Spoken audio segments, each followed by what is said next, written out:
Hi, I'm Cody, and today is a quick garden update. It's been about a month since I showed those tiny pepper plants, and I just wanted to give a little update, and I have something cool to show y'all. So let's get into it really quick here. So this right here is a true Black Betty. Look at the stem, gorgeous, and the foliage, dark leaves. Another Black Betty specimen right here, darker leaves, really cool.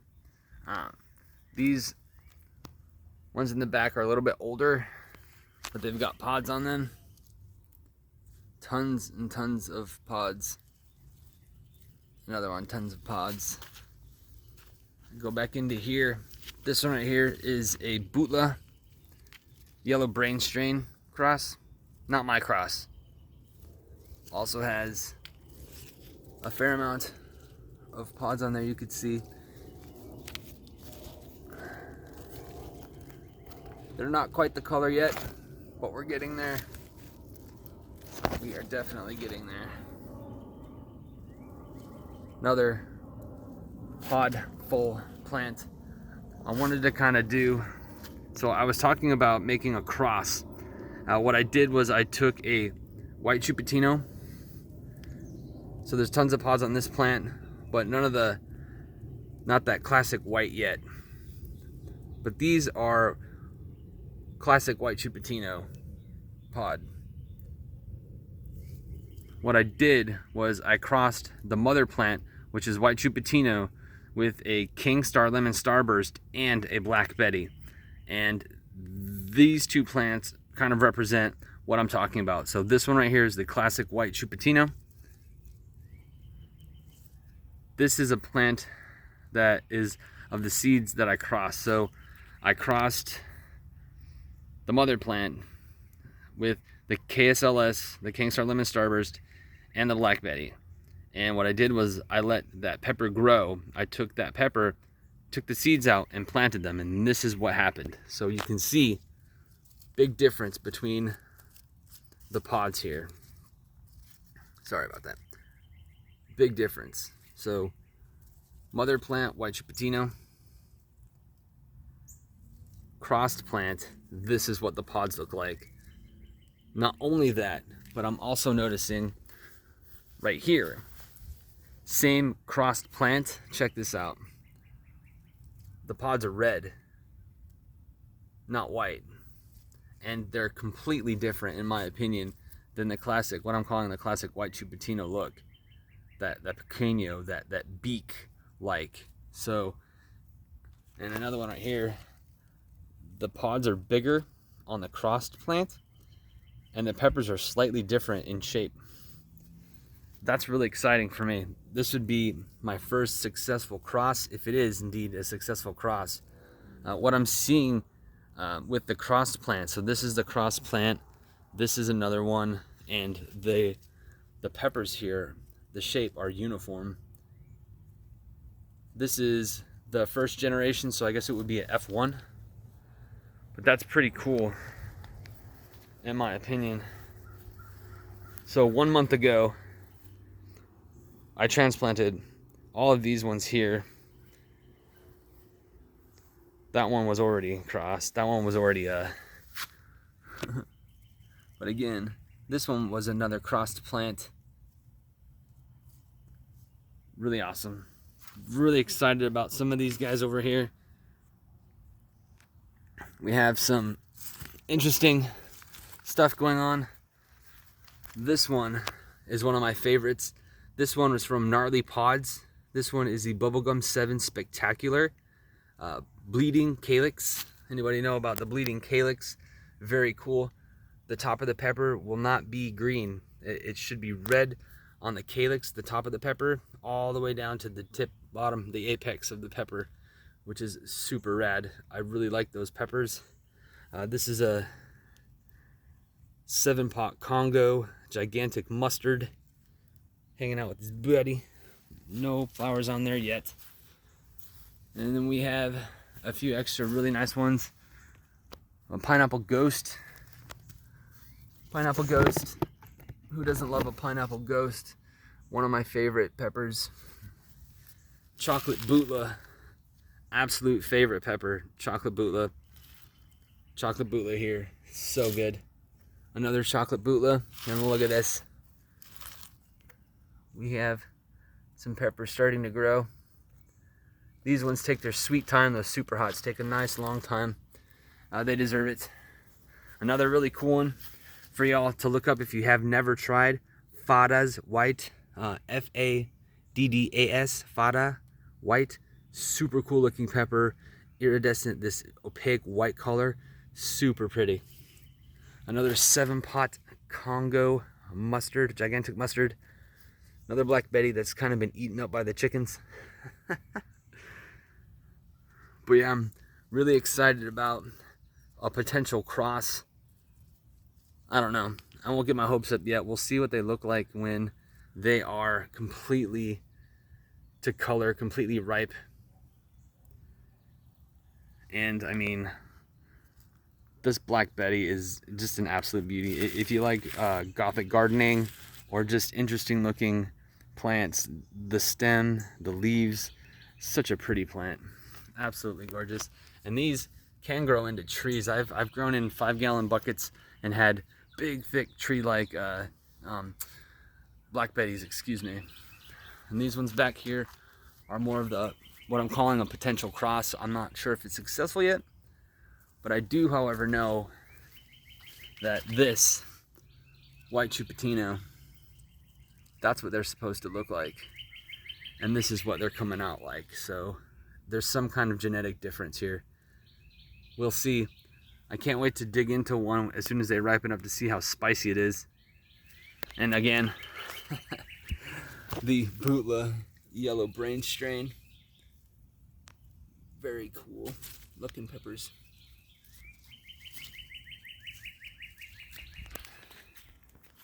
And then some random stuff. If you ever grown borage, we grow it for the chickens, we grow it for tea. Very cool looking. Very pretty flowers. They kind of taste like cucumbers. Here we have Mad Hatter, which are starting to bud and pop out some pods. Have Mad Hatter here, Mad Hatter here, Mad Hatter here, and a gigantic borage. Who doesn't love a volunteer plant? Look at that stem. That thing is huge. And this will self-seed itself throughout the season. We do have one massive corn from last year, another plant that volunteered itself to grow, and we're going to let it. Also, we're growing grapes this year. Who would have thought? But we're actually getting fruit. We're getting grapes. So rad. Absolutely cool. This is rosemary. Beautiful rosemary. So very tolerant to heat and the cold. And some lemon balm. And some more grapes. This one right here is a cherry plum that I grew from seed. We went to a farmer's market. They were selling them. We got the seeds. Also, blackberries. Blackberries, you can go in your backyard and enjoy a blackberry. We have 2 different kinds of blueberry. I guess the birds have gotten to them. Some pink lemonade blueberries. A little bit more rosemary. There's some blackberries down there.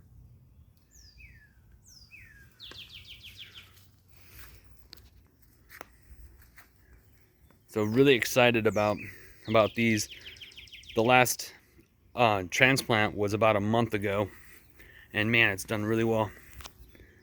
Compost systems, geobin compost systems,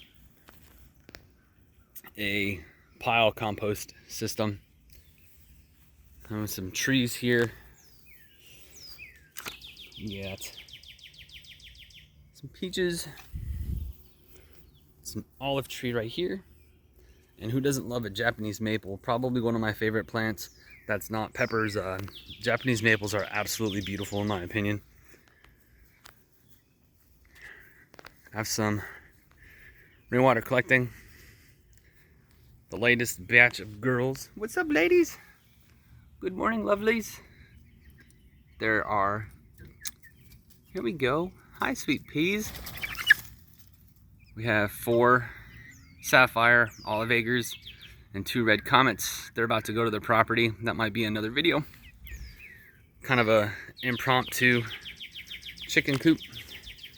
We put a laying box on this one. Video for that forthcoming. Still have a few more seedlings here. Another pineapple ghost, some caramel reaper, another Fada's white, and a purgatory from Raven Moon Lotus. And we have a bunch of tomatoes. These are organic cherub grape tomatoes for Mr. Silas. There are 21 of them, and we are going to be putting them up in a trellis system, much like this one right here. We just put 2 T-posts and then connected it with PVC so that we can reuse it. And then we're using a single trellis line, or actually we're cross-hatching them. And here we have some Buffalo Sun tomatoes. We are also, this is another Buffalo Sun tomato right here. And we're just kind of helping it out along the way with the wind and stuff. This one right here, which one are you? I believe this is another Buffalo Sun. Another Buffalo Sun.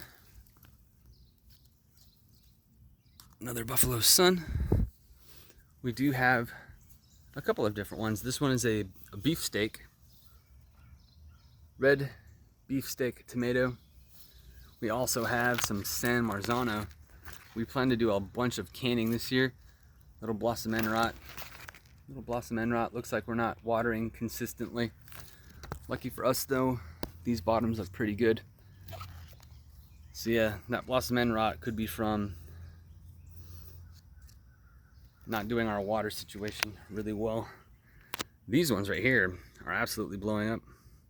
A Juliet Roma grape hybrid tomato. Look at those clusters. Awesome. More clusters of tomatoes. This one here is San Marzano. More San Marzano. Looking pretty okay. Another Buffalo Sun. Last year we did green zebra and we decided to kind of change it up. This one here is another grape variety. This one is a Tammy G hybrid tomato. Some nice color change there. Clusters. This one's tall. I'd say it's about 6 feet. Rachel's potatoes. Look at those things.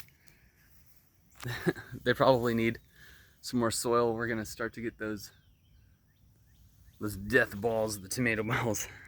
Potato balls, excuse me. Got some potatoes here, potatoes here. All of this is Rachel's potatoes. Just massive. She killed it last season, so she decided to do it again. I'm really glad she did. That would be lavender. Beautiful lavender. Some more. I thought we had some blueberries. Blueberries. Here's another blueberry. We did 2 different varieties. I think this one's more traditional blueberry. That one over there is another pink lemonade. They like to have companions, and they like to be 2 different kinds of blueberry to help with pollination.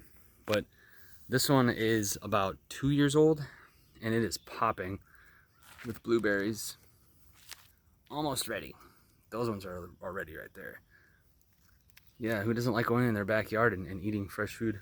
Organic fresh food. Knockout roses that have seen better days. I have some parsley that we give for the chickens. There's some thyme right there also for the chickens. They really seem to like it. And we like that. Figs. Figs. High sugar. Figs. When I don't eat sugar a lot, but when I do, those ones are on the menu. We got some flowers. And then strawberries organic, organic strawberries. And some more strawberries right there. Another rain collection system that we have set up.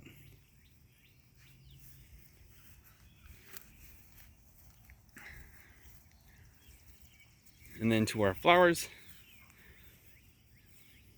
More flowers. Can't have enough flowers. We have some sunflowers on either side. Coneflower. Echinacea. Some sage down there. Echinacea is really cool. Every year we get these beautiful flowers. And at the end of the season, when the flowers live through its life, these things right here, they dry out and we collect them. And those are where the seeds are basically. So we'll put those when they're dry in a little baggie. They'll also reseed themselves. And then we'll go to the property and kind of distribute them to see what grows. That's it. I think altogether we have almost 50 tomato plants. We're gonna be working on canning, preserving, pickling, making sauce, doing a whole bunch of fun stuff with that, and also letting Silas eat most of the tomatoes as he does. So yeah, I hope you enjoyed this little tour of our humble garden. Love to watch y'all's videos and see what y'all are growing. See you on the next one.